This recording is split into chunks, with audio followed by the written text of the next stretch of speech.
Ladies and gentlemen, presenting the heavyweight champion of the world, Big George. Went undetected by Joe Cortez. Good inside uppercut by Foreman. Come on, let's go. Work on it. Come on. Snap that shit. Oh, and look at the left. Come up and slice the left. And Jerry Cooney's in big trouble. He's ready to go. And there he goes. 2, 3. You sure? Now let's see if he's learned anything about how to survive, because he's got 1 minute and 8 seconds left. Oh! And that's it. And I don't think this fight's over. This fight's over. George Foreman blows away Jerry Cooney in the second round. And he came over here to ringside and winked. And Jerry Cooney is not close to getting up. 1 minute and 57 seconds of the second round. George Foreman makes believers of some. I don't know how many, but made believers of some. Definitely. George Foreman said just yesterday that these are dangerous fighters because they have nothing to lose and everything to gain. Jimmy Ellis beginning to show red in the face and blood on the bridge of his nose. Ellis comes out of the camp of 10 Goose Boxing, and George Foreman. There's a left to the body of Ellis. You know that's got to hurt. George Foreman weighing in at 257 pounds. Both men exchanging, and that looks like it sent Jimmy Ellis into a land that he didn't want to go so early.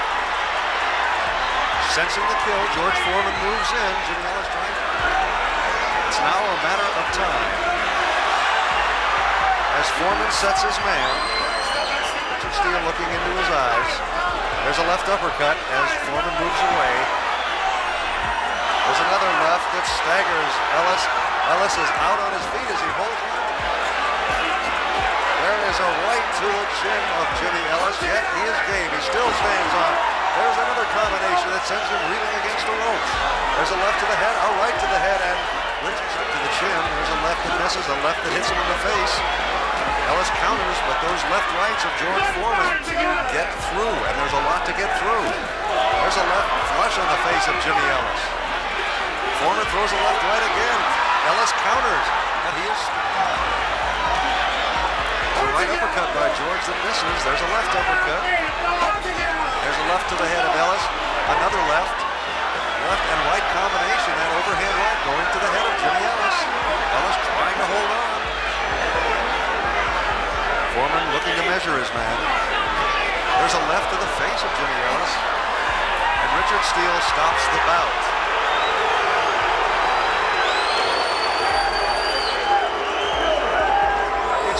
Question Richard Steele's stoppage of the fight. He's hearing. Boy, it was very tough to see what that was. Something hurt him. Well, Foreman just nailed him with a pretty good right hand. There was no... Well, the referee didn't give us any indication of what it was. There was no 8 count. So while we on the deck, he should have at least gave us some kind of... And now Kawi is landing some pretty good short punches himself. Uppercut hurt Kawi, but we've said that. George is looking to find it. You can move your head all night, Al, but your body doesn't move. George can throw some real bombs downstairs. He's really not trying to hit the body of Kawi. He's landing in this round, no question about that. He's having a good 6th round. And he got nailed. Kawi lands a short right hand and a left hook. Gil, do you feel like everything is kind of in slow motion here? Yes, I certainly do. We're watching a fight as if you could stop it and use a still every 10 or 12 seconds. There's 22 seconds left in round 6, and that left hook did hurt him. That's a knockdown because no, it isn't. It should have been. He went against the ropes. Against the ropes, right? That's correct. That should have been a knockdown. Instead, Foreman stopped punching. Kawi got up. Oh, there's been some odd things in this round. Kawi went down a couple of rounds ago. No, nothing was called. He would be using. Well, somebody maybe has to tell him. It's true. And even then, what makes you think you pay attention? You know? The right hand gets there by Foreman. There's the uppercut, and that right hand pushes Cowie back. Well, you said this would be a key round, and right now George Foreman is dominating. That was the first good left hook to the body, which I think he can land all day. And I'm not sure that didn't really hurt Cowie. I think Cowie wants to quit. That's it. Well, as I said, Al, he had the will to get by this round, which he did not have. Well, it's an unsatisfactory ending, to be sure, from all standpoints. But as you look at George Foreman, he'll take it because he gets the win and, I guess, continues on in his comeback bid. Well, we said it. We thought it might be an ugly fight, Al, and it was. There was nothing. Good exchange.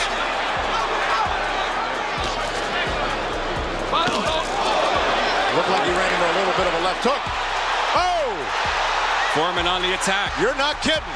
Holyfield looks a little stunned, a little weary. He came back with his own left hook. Overhand right from Foreman. Real wide, but two good body shots by Foreman. The crowd going nuts here, seeing Foreman score. Oh, another right from Foreman. And a combination. This is where Holyfield shouldn't be. And a wild left by Holyfield. And Holyfield comes in there. A lot of the sports writers favored Holyfield. A lot of the boxing people themselves favored Foreman in this fight. Gave him a big shot. Oh, and he's got Holyfield reeling from a couple shots. Oh, George missing with that looping right. But another low left. Oh. Through with the left. Got to give Foreman credit for coming back like he is right now. He looked like a big man last round. Everyone talked about his right hand. He's gotten some good lefts to the chin. And Foreman with another combination. Here we see Foreman reaching with that left uppercut, backing up with the jab, short right hand, right off the temple. Bingo again, right off the temple on those. He says keeping that defensive shell till you get inside, then go to work. You saw Foreman just reaching there and almost paid the price. Oh! I think he just knocked him off balance. I don't know if he hurt him. But his legs look unsteady right now. And the crowd reacting to everything that Foreman does positively. Oh! More punches from Foreman. And Holyfield absorbs it in the middle of the ring. And Foreman lands a combination. He landed a strict 1-2, but it looks like it's going to take more than a couple shots. George Foreman was never a classic boxer, obviously. He always relied on his power. He's not here to point. Rocky Spokesman. And he inflicts some punishment here. Some big shots he's getting through. Round 2 coming to a close. In the last 30 seconds, have seen some big blows from Foreman. They continue. There's a long way to go from what I've seen so far before that can ever happen. Again, the power is there. That snapping jab, and he's just going to try to bang this man in submission. And the jab is one thing, as we said earlier, that George Foreman has a good. Rocky is a very wide puncher. He loses a lot of power because of the way he punches, and also he's going after a big man. That left hook may have stunned Sikorsky. It didn't get all of him, but it got enough, and he is in trouble against the ropes. He's taking all kinds of shots with both hands from Foreman now. Trying to hold on. Oh, goodness, if that left had connected full force, he'd be out of here by now, and he may be very soon. Foreman is closing in on the end of this bout as he drives Sikorsky across the ring. A minute to go. For him to buy time here is not going to be that easy. Well, he is very wobbly, and the punishment continues. That jab flush in the face time and time again. The chopping right hands, now the hooks. Foreman just teeing off on Sikorsky. Whatever you think of what he's doing was to get a knockout. That was important. My goodness. Look at his head snapping back. He reminds me of Randy Tex Cobb, the way he can take punches, but he's taking a terrible beating in the process. This is brutal. It is over. Richard Steele's had enough, and frankly, so have I. Well, and Rocky Sikorsky does not complain. He stayed on his feet, but took fantastic punishment. And here is what finally convinced Steele to call this a night. Now those punches delivered in a better fashion. The jab and the straight right hand. And you'll see a left hook. Oh. That's not the real bad one, but I'll tell you, there's one coming up here. Yeah, now. Got to see that round. It's a 10-10 round in spite of the fact that Mora was on the floor. There's again the left-right combination by Foreman. But big article in one of the New York papers that was prophesizing that George was going to try a rope-a-dope type of situation here, or the lack of them.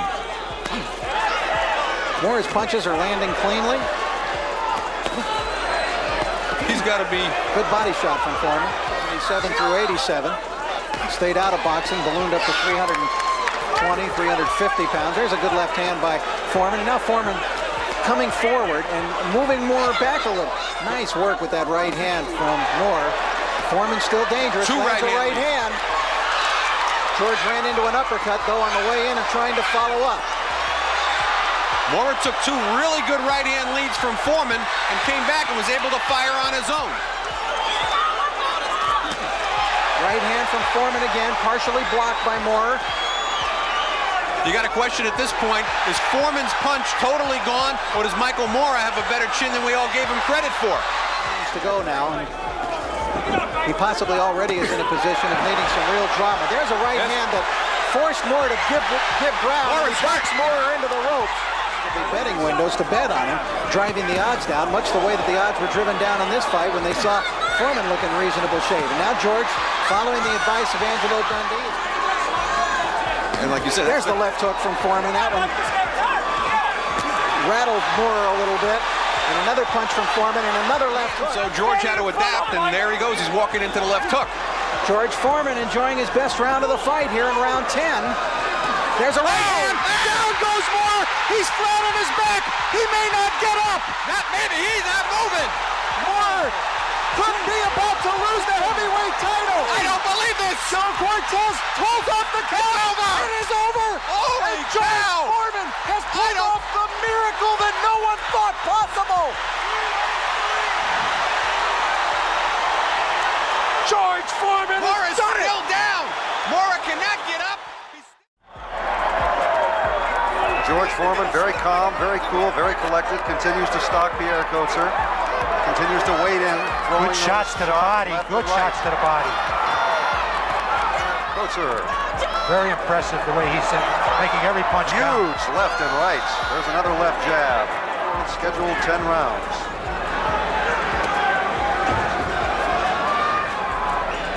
Bill, you've got to admire the staying power of this Pierre Coetzer. And got hit in the bargain as Coetzer threw a right hand. Pierre Coetzer staying in there. George Foreman continues to stalk Pierre Coetzer. Ooh, that was a good left hook. Wrong left and a right following up, sending Pierre Coetzer to the mat. George Foreman stalking his man and waiting for the opportunity that came in a lightning flash. Control of the bout. He's scheduled to fight Tommy Morrison, who earlier defeated Carl Williams. Good shots by Foreman. Went to the body first.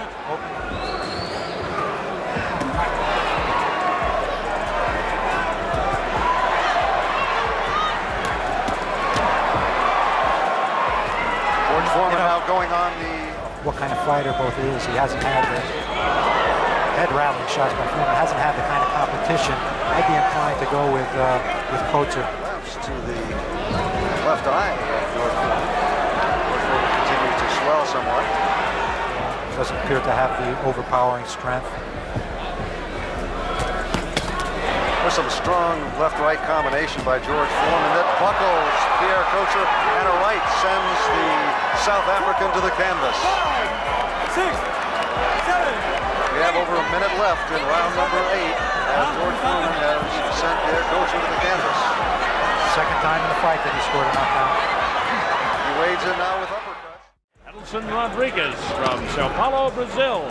He is probably the biggest hero in Brazil since Pele, the soccer star down there. Big George with that jab. Look at those big, strong biceps of George Foreman. This telecast of the Don King Sports and Entertainment Network going all over the world. And a special hello to Chris Myrams and Clint Brown, TV3 in Auckland, New Zealand, who are joining us for all of our fights involving Mike Tyson coming up. It always was in his career, especially in the early side. And he sets up the big right hand off of that straight left hand. You see George trying to get it through in his betting area. You had to bet something like $900 to win 100 on George Foreman if you wanted to bet on George here. That was a big, heavy jab to the bounced the head back of Edison Rodriguez. Rodriguez came back and started throwing some punches at George. So Rodriguez coming inside more than Dundee would want. He's open. There's a shot. A left hook catches him, and down goes Rodriguez. It looked almost like a grazing shot. It counts up to 5 and 6 and 7. He's not going to make it. It's 8, 9, and 10. It's all over. A second round knockout for George Foreman. So George Foreman is for real. Mildenberger fought well before being stopped by Ali in 12 rounds. Foreman getting more serious. Left hand by George.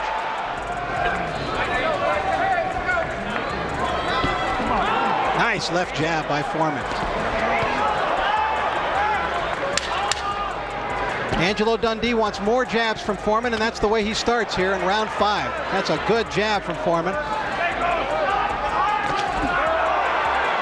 George has the jab working better tonight than it did against Michael Moore last November. Good right uppercut. Schultz would try to emulate what Tommy Morrison did against Foreman. I wouldn't say he's gone to the extent that Morrison did. Morrison really was dancing around the ring. Right hand from Foreman after a Schultz right. That one hurt Schultz. Left hook by Foreman. Big George weighing 256 pounds tonight. He is not the heaviest man ever to fight for the title. Primo Carnera was, but several times more than that. Oh, good right uppercut from Foreman. But Schultz displaying the good chin we heard about. Foreman lining him up with the jab. 1 minute into round 11. Strong right hand from George Foreman. Oh, there's that 1-2 by Foreman.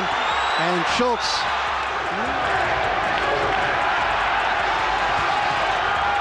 Right hand by Foreman.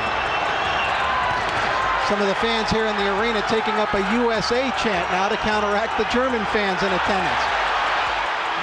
Than anyone could have expected as a 7-1 underdog, trying to annex the heavyweight championship of the world from George Foreman. His fans have been roaring in the last few rounds as Schultz has gotten better and better. A terrific 12 rounds of boxing. Axel Schultz and George Foreman. What a fight!